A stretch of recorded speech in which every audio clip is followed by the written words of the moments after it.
Now let's try to express these decimal fractions in standard form. Solution. Now you recall that the first thing we do for A, we have 0.8. This means we would write the first non-zero we have after the decimal point, and that is 8. Now we count the number of digits after the decimal point to the first non-zero we identified. And there's just one, so that is, we would have over 10.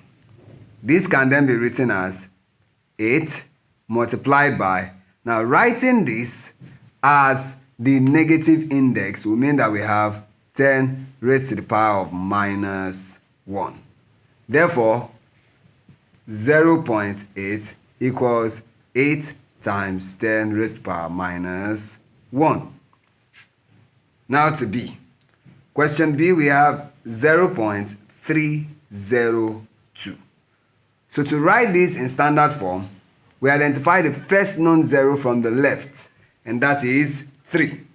So that will mean that we have 3, then point, and then we write the other numbers that follow, which is 0, 2.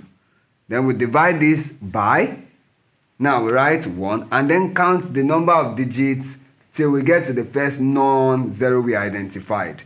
And as you can see, we also have just one digit, so that over 10, which can then be expressed as 3.02 multiplied by 1/10.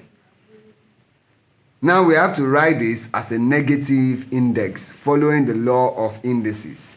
That will mean that we are left with 3.02 multiplied by 10 raised to the power of minus 1.